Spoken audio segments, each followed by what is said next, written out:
j'espère que vous allez bien et bienvenue dans une nouvelle vidéo reset du mois et préparation de ma pile à lire avec le jeu de la palle. Vous avez maintenant l'habitude de ces petites vidéos reset que je fais ou j'essaye de faire tous les mois. Ces vidéos pour moi c'est l'occasion de faire un petit retour sur le mois précédent mais aussi une remise à zéro pour le mois qui s'en vient, revoir un petit peu où est-ce que j'en suis de mes objectifs, qu'est-ce que j'ai envie de faire, s'il y a un aspect particulier de ma vie ou de mes activités sur lesquelles je veux me concentrer. Et puis c'est également le moment parfait pour me faire ma petite pile à lire avec le jeu de la palle. Aujourd'hui on est le 1er mars et je suis particulièrement contente parce que je sens le mood, la vibe printanière qui commence à approcher. Alors c'est sûr qu'à Montréal, ce ne sera pas pour tout de suite, même si l'hiver a été doux. On n'est vraiment pas à l'abri d'une ou deux autres tempêtes de neige.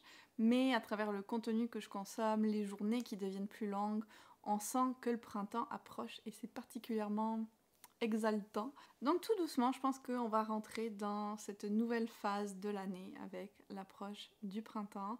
Et ça m'a motivée aujourd'hui pour faire un peu un ménage de mes étagères et ça va être un peu le focus du reset du mois de mars.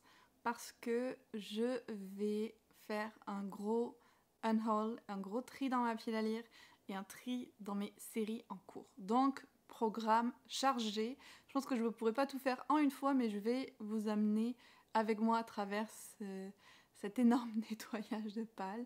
Je ne sais pas si vous voyez, il y en a besoin parce que j'ai trop de livres pour mes étagères, ça ne tient plus, c'est la catastrophe. Ça, c'est pour la partie reset principalement. Et puis bien sûr, il va y avoir la partie où je vais faire ma pile à lire avec le jeu de cartes qu'on a créé avec Hélène Illustration. Si vous ne le connaissez pas, très simplement, c'est des petites cartes comme ça, avec des indications pour vous aider à choisir vos lectures. Et puis vous pouvez en piocher tous les mois, toutes les semaines, une fois par an, comme vous voulez, le nombre que vous voulez, pour vous aider à choisir vos lectures. Comme d'habitude, toutes les infos sur le jeu seront en barre d'infos. Et ce qui est super cool, c'est qu'au mois de mars, on a une nouvelle extension sur les personnages qui va sortir et j'ai trop hâte. Et la carte collector est vraiment trop chouette aussi, donc j'ai vraiment hâte que vous puissiez voir ça. Normalement, d'ici mi-mars à peu près, l'extension devrait sortir. Donc pour l'instant, je ne l'ai pas encore dans ce jeu-là, mais le mois prochain, je pourrai l'utiliser. Ça va amener aussi un petit peu de nouveau, même si, comme je vous disais, je pense la dernière fois, des fois j'ai l'impression de tomber toujours sur les mêmes cartes. Contrairement aux autres vidéos reset que j'ai fait cette fois-ci, je vais commencer d'ailleurs en faisant ma pile à lire du mois avec le jeu pour des raisons de timing tout simplement. On va d'abord faire un petit retour sur le mois de février. Ça a été catastrophique. Catastrophique, vous allez comprendre pourquoi. J'avais donc ces 5 livres-là dans ma pile à lire. Sur ces 5 livres, il y en a 2 que j'ai abandonnés. C'est énorme, 2 sur 5 franchement. Donc on avait The Princess Bride qui était mon livre le plus vieux, voilà, tout ça pour ça. Et puis on avait Gardien des cités perdu, le tome 9, qui du coup marque aussi un abandon de série, vu que voilà, je ne vais pas continuer la série. Et les deux, j'en parle dans des vlogs, donc vous aurez un peu plus de détails sur les raisons de mon abandon. Comme je l'ai dit déjà, les abandons, je me le compte pas en point négatif ni rien, vu que voilà, je vais pas me forcer à lire.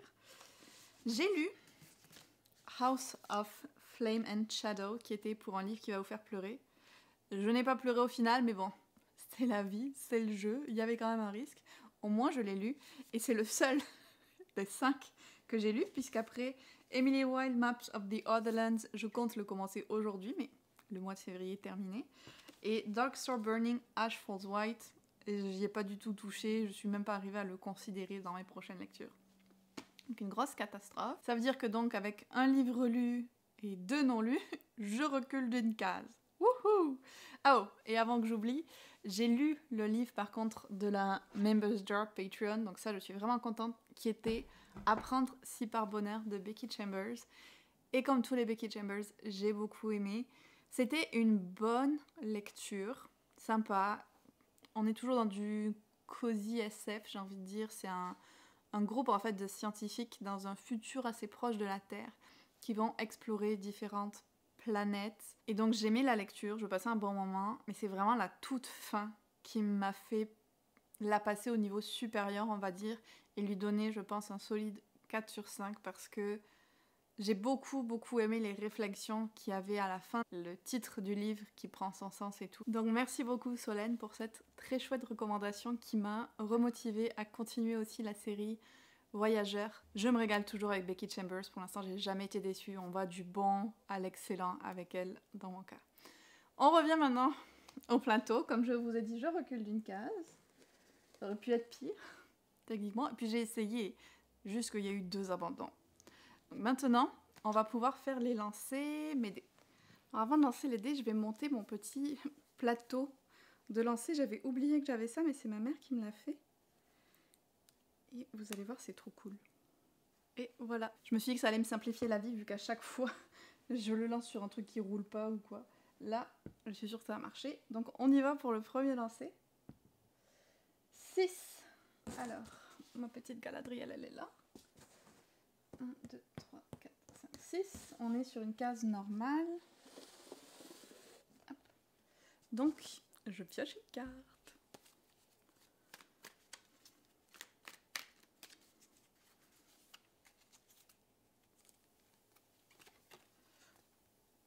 Qu'est-ce que c'est?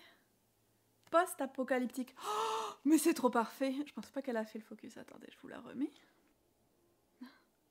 Mais c'est trop parfait. Oh, je suis vraiment contente. En fait, ce mois-ci, une de nos lectures communes sur Patreon, parce qu'on en a 2 exceptionnellement, c'est le 2e tome de Absolu qui est totalement post-apocalyptique. Genre, c'est une dystopie un peu à la Hunger Games, divergente par une autrice française. J'avais adoré le 1er tome qu'on avait aussi lu sur Patreon au printemps. Donc là, on va lire la suite. J'ai vraiment hâte et nickel, je suis enchantée. Si vous êtes curieux, notre 2e lecture commune du mois, ça va être le sang et l'acier. On va voir si j'arrive à la caser avec une autre case, ça serait vraiment top. 2e lancée donc, ça commence bien. Encore un 6. 1, 2, 3, 4, 5, 6. Ouh, ça c'est fun. Je dois combiner 2 cartes ensemble. C'est un moment que je n'étais pas tombée dessus. Ça complique aussi un petit peu les choses. Donc je vais prendre les 2 cartes et on regardera les 2 ensemble.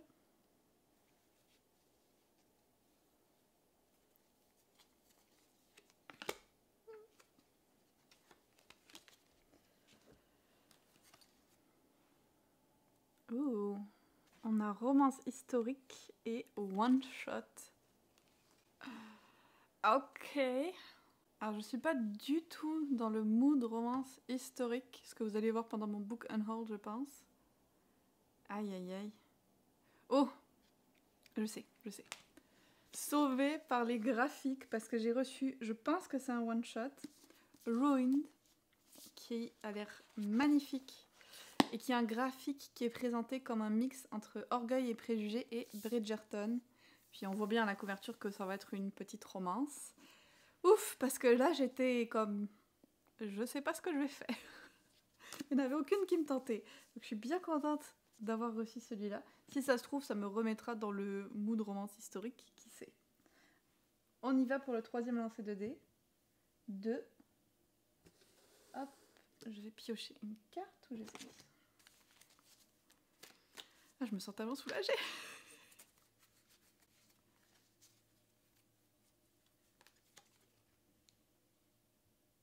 Et ben décidément, les romances. Amour interdit, secret.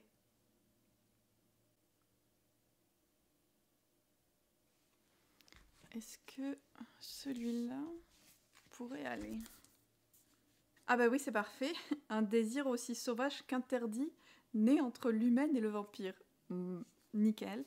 Il s'agit donc de Enlevé par le destin, que j'ai demandé en service presse après avoir fini Bride, parce que ça m'a mis dans un mood romance, vampire, loup-garou très intense, et c'est exactement ça qui se passe. Un général vampire, une humaine avec un secret, un jeu dont la récompense est la survie. Donc il y a une histoire de jeu de la moisson. Alors là, ça fait très Hunger Games, on s'entend. Et il y a une jeune femme qui veut sauver son meilleur ami qui est dans le territoire des loups-garous, mais qui va se retrouver à participer à ces jeux des vampires. Donc vampire, loup-garou, romance interdite, on essaye ça. Je connaissais pas du tout, je suis tombée vraiment par hasard dessus, mais le timing était bon, vu que voilà, j'étais dans ce mood. Je veux des loups-garous et des vampires, s'il vous plaît. On va faire le 4e lancer maintenant. 4. Dans quel sens je vais? Ah oui. Ah mais non, mais je suis allée en arrière. Ça change rien, ça change rien. C'était un 2 et c'était une case normale. Ok, tout va bien. Ça va pas très fort dans ma tête. 4 donc. On pioche encore une carte. Oh, j'espère qu'on aura une case spéciale quand même.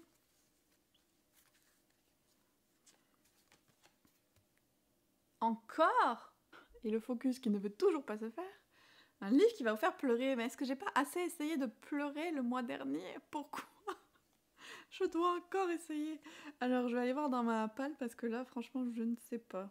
A few moments later. Alors écoutez, on va faire un test parce que je sais pas si ça va me faire pleurer, mais d'expérience les romances d'Olivia Dade me rendent quand même assez emotional. Genre j'ai lu At First Bite la semaine dernière et j'étais pas loin de pleurer. Donc peut-être qu'avec Teach Me, qui est une autre de ces romances dans ma pile à lire, il y a une chance que je pleure. Alors ça c'est une romance quand même plus ancienne parce qu'elle est auto-éditée. Donc je sais pas si je vais l'aimer autant que ces récentes, mais on va voir. Et franchement c'est mon meilleur shot parce que je sais pas trop quel autre livre me ferait pleurer. On verra qu'est-ce que ça va donner. Franchement là je suis pas sûre. Et 8, oulala, ça c'est de l'avancée. 1, 2, 3, 4, 5, 6, 7, 8. Bon, on n'aura pas eu de case spéciale. C'est pas grave, ça arrive. Ça me permet de piocher plus de cartes. C'est bien aussi. Ouh, j'ai même pas pensé à vous montrer d'abord ce coup-ci, mais c'est la carte sorcière. Voilà, ou être pratiquant la magie. Est-ce que j'ai prévu un livre? J'ai fait le challenge Romantasy, donc je dois bien avoir des livres dans ma pile à lire. Ah ben, c'est évident. C'est évident. On va recycler Emily Wilde's Map of the Otherlands parce que il n'y a pas de sorcières, mais il y a clairement des êtres qui pratiquent la magie avec toutes les fées qu'il y a là-dedans. Donc vu que lui, c'est sûr que je vais le lire au mois de mars, il devrait être validé à la fin du mois. Donc quand même une pile à lire qui me satisfait pas mal. Pour faire un petit récap, on a donc dans le post-apocalyptique le 2e tome d'Absolu.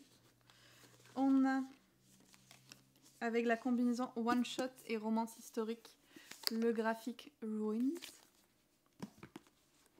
Pour encore de la romance, mais cette fois-ci interdite, enlevée par le destin. Un livre qui va peut-être me faire pleurer. J'irai couper des oignons s'il faut. Teach Me.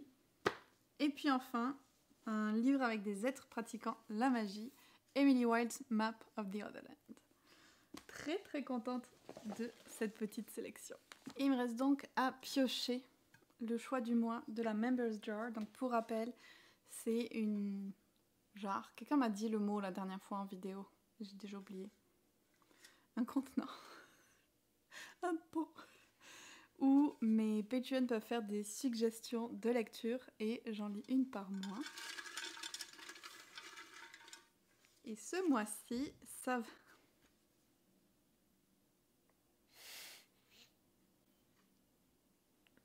Non. Ok. Ah non, je m'attendais pas à ça. Ça va être une aventure que je vais peut-être vlogger. Prince captif, c'est Magali qui me le propose. Aïe aïe aïe. Parce qu'en toute honnêteté, je pense vraiment pas que ce soit mon style de lecture de ce que j'en sais. En même temps, c'est un livre qui a eu tellement de succès que ça sera le fun de vlogger ça probablement.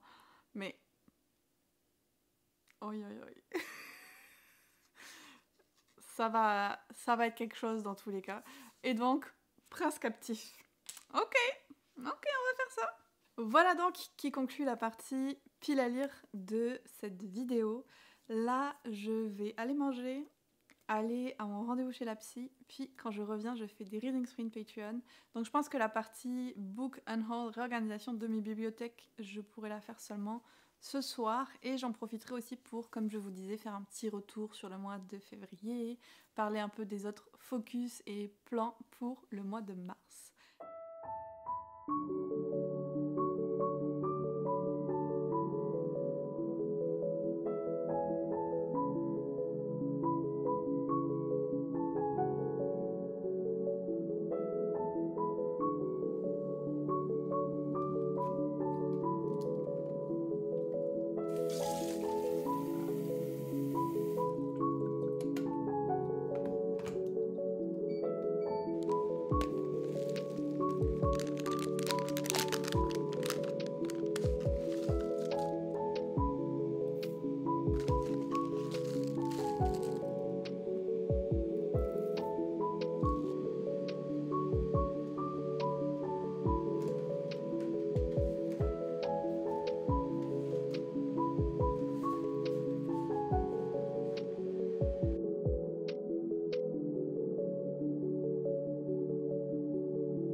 viens de finir les Reading Sprint Patreon et je suis trop contente parce que j'ai vraiment beaucoup avancé dans ma nouvelle lecture qui est Les épreuves de la Reine Soleil. J'ai lu genre 250 pages, il m'en reste juste un peu plus d'une centaine pour finir le livre, donc j'ai même espoir de le finir ce soir. Alors je vais pas vous mentir, j'avais un peu des appréhensions avant de commencer ce livre parce que c'est quand même une romantaisie phénomène BookTok et ce n'est pas nécessairement gage de qualité. J'ai lu les premières phrases, je pense le premier mot c'est genre connasse. Ok. Ensuite, l'héroïne parle de certains actes sexuels qu'elle a dû faire contre son gré, qui apparemment se sont répétés plein de fois depuis qu'elle est dans la prison où elle est. Alors là, j'étais comme, ok, ça commence bien. Est-ce que je suis en train de lire Guild Number 2 ? Et vous savez à quel point j'ai détesté Guild. Donc j'étais vraiment très inquiète. Mais ça s'arrange assez rapidement, parce qu'au bout de 50 pages, j'étais quand même bien dans l'histoire. Il y a des trucs qui se passent. Et je passe un bon moment. Alors c'est pas parfait, l'écriture... Il y a des passages que j'aime bien, il y a des moments moins bien. Je pense qu'il y a une partie qui vient de la traduction, mais il y a une autre qui vient vraiment d'un travail d'édition qui aurait pu être mieux fait, je pense, parce que par exemple, à un moment, il y a un personnage qui a les cheveux blancs, et le reste du temps, elle les a noirs. Comme... Je trouve qu'avec un peu de relecture, ça aurait pu être évité, par exemple. C'est un petit peu dommage, parce que sinon, j'aime bien l'histoire.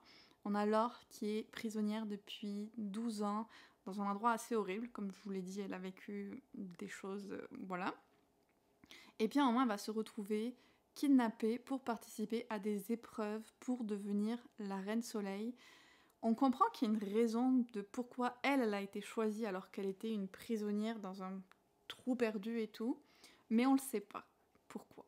On voit des indices, on voit qu'il y a quelque chose derrière, mais on ne sait pas. Donc forcément, ça donne envie de continuer à lire pour comprendre. Laure elle-même se pose la question, surtout qu'elle se retrouve de rien du tout, rien à manger, pas de savon, la vie de merde, à la vie de palais avec des belles robes, avec de la nourriture en abondance. Et comme, qu'est-ce qui se passe ? Alors, c'est pas tout le bonheur, parce qu'elle participe quand même dans une compétition où elle peut mourir, sachant que c'est un monde où il y a des failles et des humains. Les humains, c'est un peu vu comme une sous-espèce, tandis que les failles ont des pouvoirs, ils sont plus forts, ils font de la magie et tout. Et dans cette compétition-là, elles sont 9 faillées et une humaine, Laure.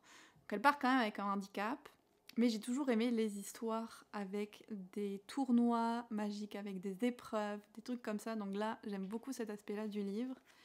On a le personnage du roi soleil qui est ce failli extrêmement beau, qui a l'air gentil, qui traite Laure super bien. Il y a même eu des petites scènes spicy, mais je le sens pas. J'ai l'impression que c'est tout fake et qu'il est pas si gentil que ça. Alors on va voir comment ça finit. Et ce que j'aime, c'est que Laure, même si elle apprécie ses moments avec lui, qu'elle le trouve attirant et que elle perd un petit peu l'objectivité quand elle est avec lui, en même temps elle est capable de se ramener, de dire faut pas que j'oublie que j'ai été kidnappée et qu'on me force à participer à cette compétition où je peux mourir. Elle se ramène comme en arrière et dans le réalisme de sa situation, et ça j'aime vraiment beaucoup que son personnage fasse ça et qu'il plonge pas juste tête baissée dans les émotions, dans le waouh c'est un trop beau prince et tout ça, comme on peut le voir dans certains livres. Donc ça c'est un gros point bonus pour moi. Comme je vous le disais, c'est une bonne surprise, je passe un bon moment et j'espère le finir aujourd'hui. Je vais aussi profiter de ce moment pour vous faire un petit bilan du mois de février et qu'est-ce qui s'en vient pour le mois de mars. Je vous avais dit que je voulais vraiment profiter de l'hiver cette année et la météo ne m'a pas tant aidé à le faire parce qu'on n'a vraiment pas eu un temps très hivernal, il n'y a pas eu beaucoup de neige ni rien. Alors au début du mois, on a quand même pu faire un séjour en chalet avec Johan qui était très chouette, je vous l'ai partagé d'ailleurs en vlog. On a fait des belles balades et tout, donc c'était quand même cool. Puis à la fin du mois de février, je suis retournée en chalet avec Erika, mais là c'était plus en mode lecture cocooning et c'était très chouette aussi. Donc 2 beaux séjours en février. Je suis aussi allée faire l'expérience immersion Disney. Donc il y en a sur plein de thèmes et j'avais déjà fait celle de Bridgerton. Tu as comme un hangar avec des projections sur les murs de différents films Disney, des musiques, franchement ça rend hyper nostalgique et quand je suis rentrée j'avais envie de revoir tous les Disney de mon enfance. Donc je suis contente d'avoir testé ça. Je voulais faire un mini point, je vais pas m'étaler, santé physique et mentale. Le début du mois a été assez difficile niveau physique, j'étais pas super bien et du coup ça s'est traduit par une période plus difficile niveau mental parce que quand t'as mal, que tu comprends pas pourquoi et que ça n'a pas l'air de vouloir s'arrêter, qu'il n'y a pas de solution, c'est assez déprimant et il y a un côté un peu désespoir qui va avec. J'ai aussi eu mon anxiété qui a décidé de s'élever certains jours juste pour le fun, je m'en serais bien passée, mais ça m'a pas empêché de faire ce que je voulais faire, donc je me dis quand même que c'est le plus important et puis c'est resté plus ou moins sous contrôle, même si c'est pas des moments agréables. J'ai eu des rendez-vous médicaux fin du mois, même aujourd'hui en fait, qui m'ont apporté certaines réponses ou certaines pistes de solutions pour certaines choses.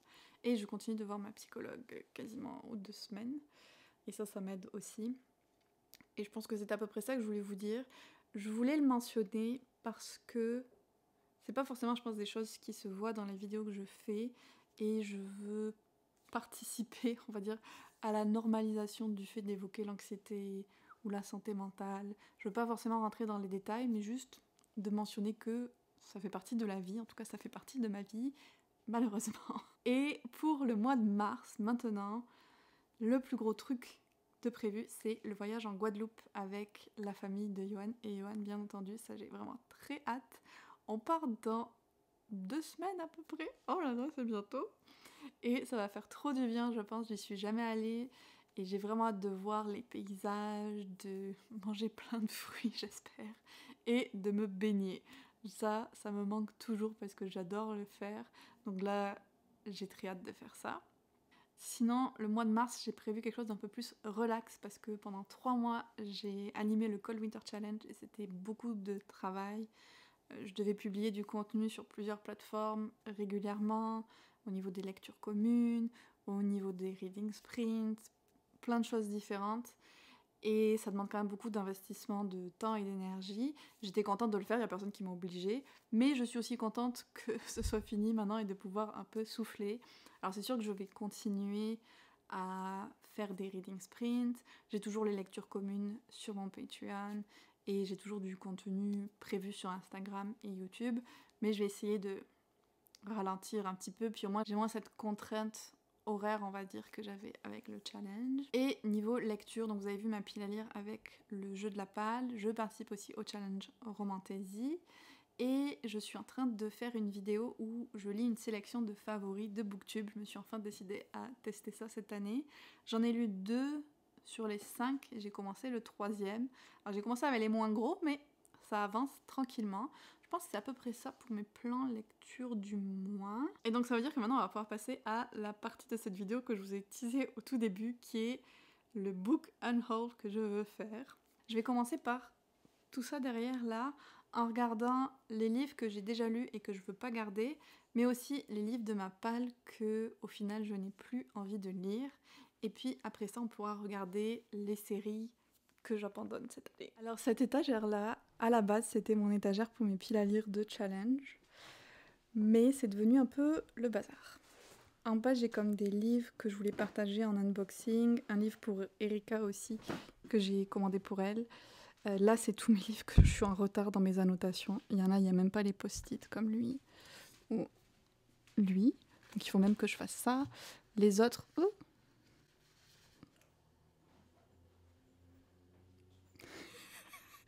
L'équilibre est atteint. Les autres, il faut que je surligne les citations et tout ça. Là, c'est des livres que je traite en vidéo. Là, c'est le reste de ma palle du Cold Winter Challenge. Et là, c'est ma pile à lire du mois que j'ai pioché tout à l'heure. Si je regarde cette étagère-là, il y a quand même des livres que je peux enlever déjà. Lui, je l'ai lu et je ne veux pas le garder.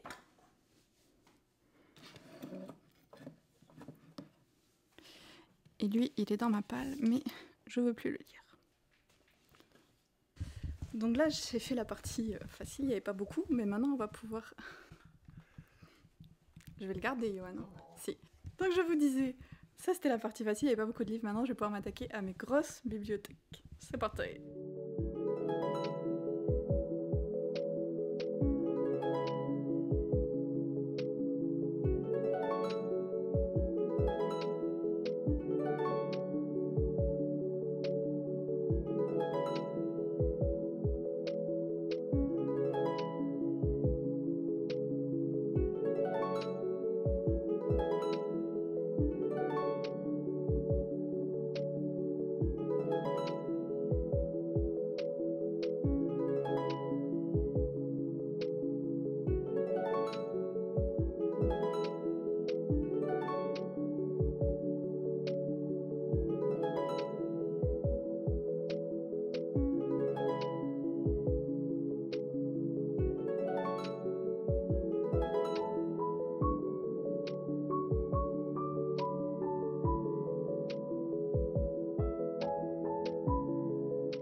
reprend le lendemain matin, je suis encore en pyjama. J'ai pas voulu finir de filmer hier soir parce que je me suis dit oh, ça va être trop sombre, je vais filmer tranquillement demain, il est tard. Puis au final, la lumière est absolument dégueulasse aujourd'hui et donc j'ai dû allumer ma lampe. Ça revient au même. Hier soir, j'ai donc sorti un peu plus d'une 50aine de livres de mes étagères. C'est vraiment beaucoup, mais franchement, regardez, elles vont mieux, ça déborde beaucoup moins. Je suis contente, j'ai même un petit peu de place dans l'étagère du haut. C'est parfait, ça va pas durer longtemps, mais ça fait du bien pendant que ça dure. Je vais pas vous montrer les 50 et quelques livres, sinon cette vidéo serait beaucoup trop longue. Je pense que je vais faire un reel pour tous les montrer. La plupart c'est des livres que j'ai déjà lus et que je voulais juste pas garder, donc je vais juste vous montrer ce que je n'ai pas lu et que donc je retire de ma pile à lire. On a Long Way Down de Jason Reynolds. Je ne doute pas que ce livre est très bien écrit, très prenant, très émouvant. C'est des poèmes que l'auteur a écrits et j'en ai lu quelques-uns et ils sont vraiment chouettes, mais je suis plus dans le mood de lire ce genre de livre-là. J'ai Tamlin, qui est une réécriture, encore une fois, de la balade de Tamlin. J'en ai déjà parlé dans mes vlogs de Sarah Jimas. Je l'avais trouvé dans une boîte à livres. Et pareil, au final, je me suis dit, est-ce que j'ai vraiment envie de l'ajouter à ma palle? Non. Ce livre-là, Gods of Jade and Shadow, qui a été traduit en français il n'y a pas longtemps, j'ai beaucoup hésité à l'enlever de ma pile à lire ou non. J'ai regardé quelques avis sur le livre, les sujets qui étaient abordés dedans, et c'est pas quelque chose que j'ai envie de lire au final. J'ai fait du tri aussi dans mes romances historiques. J'ai plus du tout envie d'en lire, ne me demandez pas pourquoi, peut-être que ça va changer. Mais j'ai donc enlevé de ma palle A Lady's Guide to Fortune Hunting, Le Double Paris, et un vieux Eloisa James que j'avais qui traînait, When the Duke Returns. Donc voilà, c'est juste parce que ça me tente plus et pourtant hier j'ai lu, il est là, Ruined, qui est un roman graphique qui fait très très très Bridgerton et je me suis régalée de le lire en plus, mais voilà, c'est comme ça après. On n'a pas besoin de se justifier sur nos envies. J'ai Dear Justice qui est la suite de Dear Martin. Et encore une fois, j'ai lu pas mal de livres qui parlaient des difficultés pour les adolescents ou adolescentes noires à différents niveaux. J'en ai lu beaucoup à une période. Et là en ce moment, c'est plus quelque chose que j'ai envie de lire. Donc même si j'avais adoré Dear Martin et que c'est un très bon livre celui-là, j'en suis sûre, il s'en va aussi. Ensuite, j'ai A Million to One qui était dans ma pile à lire du Cold Winter Challenge qui parle d'une heist, d'un vol de bijoux sur le Titanic. Et j'ai vu la note sur Goodreads qui est très très basse. Le livre me motivait déjà beaucoup moins. Alors j'ai décidé de l'enlever de ma pile à lire. Celui-là, ça m'embête parce que je l'ai acheté neuf et c'était une de mes sorties les plus anticipées. Et voilà comment il finit.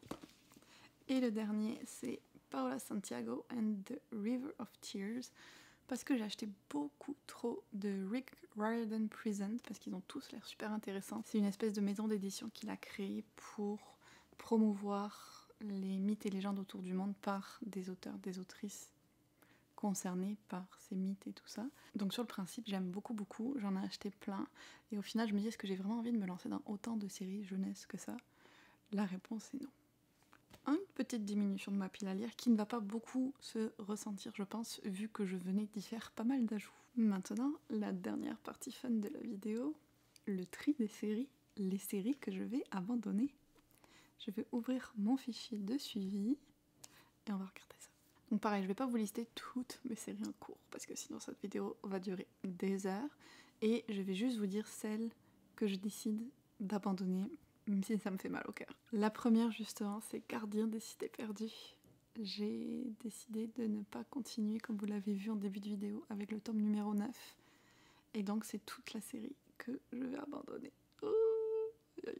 Une autre série que j'ai beaucoup hésité à abandonner, mais pareil, je me suis dit, t'as trop de séries jeunesse en cours, et si jamais un jour tu veux vraiment la continuer, tu pourras les prendre en livre audio. C'est Arusha de Roshani Chokshi. Et vous savez que j'adore Roshani Chokshi, c'est une de mes autrices préférées.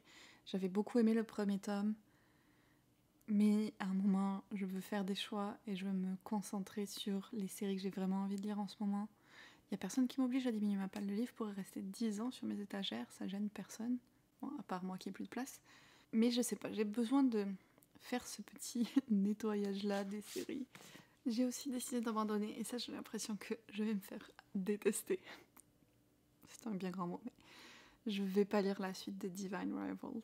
Oui, c'est juste une duologie, mais j'ai bien aimé le premier tome. Ça m'a pas nécessairement donné envie de lire la suite. Je vais aussi abandonner. Je suis en lutte avec moi-même sur ça, mais Threads of Power de V. Schwab. D'un côté, ça m'embête d'avoir été tellement investie dans l'univers, de connaître tellement de choses et de ne pas avoir le fin mot de l'histoire, mais de l'autre, j'ai vraiment pas passé un bon moment pendant que je lisais The Fragile Threads of Power. Et donc j'ai pas envie de m'infliger ça encore pendant 2 autres livres. Je verrai, peut-être que je changerai d'avis quand la suite sortira selon les avis que je vois, mais ça l'a vraiment pas fait pour moi. C'est des gros livres, c'est une nouvelle trilogie, donc peut-être c'est mieux d'arrêter les frais maintenant. Et enfin, il y a une dernière série que je vais abandonner. J'ai pas la satisfaction de l'enlever de mon fichier vu qu'apparemment j'avais oublié de la mettre. Mais c'est From Blood and Ash. Au moins celui-là va partir de ma pile à lire. Je pense que c'est le tome 3 que qu'une amie m'avait donné, qu'elle avait trouvé d'occasion. Et il y a trop de livres dans cette série à rattraper et je suis pas assez motivée pour le faire, tout simplement. Donc c'est un tout petit nettoyage parce que j'ai enlevé seulement 4 séries. Mais écoutez, c'est déjà ça. Chaque petit pas vers la diminution du nombre de séries en cours compte. Oh, j'ai totalement oublié de vous dire, mais j'ai fini les épreuves de la Reine Soleil hier soir. Trop contente d'avoir pu le lire comme ça, presque d'une traite. J'étais super bien immergée dans l'histoire. Franchement, c'était sympa. Et comme je vous ai dit, je suis positivement surprise par ma lecture. J'avais mes appréhensions, mais j'ai passé un très bon moment. J'aime beaucoup le personnage de Laure, sa façon de penser et d'être. J'aime beaucoup, beaucoup. Il y a certains trucs que je pensais qui se sont confirmés. Je peux pas dire que l'intrigue soit particulièrement originale. On suit quand même des schémas assez classiques de fantasy dans ce livre. Tant au niveau des thèmes que de l'intrigue, c'est des choses qu'on peut retrouver dans pas mal d'autres livres. Il y a eu des choses qui se passent jusqu'à la toute fin, donc vraiment, tu lis, tu t'en rends pas compte. La façon dont ça se termine, ça me donne bien envie de continuer à lire la série, et pas juste pour la fin, mais vraiment parce que de façon globale, j'ai bien aimé. Mon gros souci avec ce livre, et je trouve ça tellement dommage parce que c'est facilement évitable, il aurait eu besoin d'un round de correction. Alors je pense que ça appartenait plus probablement à l'éditeur anglais en termes de responsabilité. Michel Lafon a traduit. Je sais pas à quel point, quand tu traduis et que tu te rends compte qu'il y a des incohérences, comme les cheveux blond-brun, tu peux le changer ou pas. Je sais pas. En tout cas, au niveau de l'éditeur anglais, il y aurait eu besoin d'une correction vraiment plus approfondie, parce que cette histoire, je pense qu'il y a 3 fois où elle dit que ses cheveux sont maintenant au niveau de ses épaules, avant que tout d'un coup ils soient au milieu de son dos. Il y a d'autres petits trucs comme ça où je me disais, c'est bête, c'est tellement simple à changer et ça vient un peu gâcher la lecture, qui est ça. Il y a juste un truc vraiment que je te dis, là, je comprends pas ce qui se passe. Ce qui m'a fait quand même soulever le point aussi que, au niveau de l'univers, tout n'est peut-être pas super bien défini. C'est qu'à la fin, elle parle de caméras de sécurité. Et là, j'étais comme... Il y a d'autres moments dans le livre où elle parle d'écran, mais la manière dont je le comprenais, c'était comme des écrans magiques, comme des espèces de barrières ou quoi. Et là, tout d'un coup, elle parle de caméras de sécurité. Je suis comme... D'où ça sort? Il n'y a rien d'autre de technologique dans le monde. Si tu as des caméras, il me semble que tu pourras avoir des téléphones. La technologie... Au moins des lignes fixes. La technologie est moins élevée. Des appareils photo, enfin il y aurait plein d'autres trucs qui devraient être présents s'il y a des caméras de sécurité.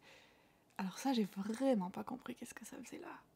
Donc de façon globale, je pense que je mettrais un 3,5 à ce livre, parce que le cœur du livre est bon, et ce qui va pas, ça aurait été des petites choses qui auraient été faciles à changer. Je trouve vraiment dommage que ça ait pas été fait. Et on arrive donc à la fin de cette vidéo reset. J'espère que ça vous aura plu, ce petit mélange de différents éléments de préparation du mois et un petit peu ce côté nettoyage de printemps, avec surtout le nettoyage de ma pile à lire et de mes bibliothèques. Je l'ai pas dit depuis un moment, je pense, mais à chaque mois quand je tire les cartes de la pile à lire, si jamais vous voulez suivre les mêmes catégories pour faire votre pile à lire du mois, n'hésitez surtout pas à le faire et à me le partager en commentaire.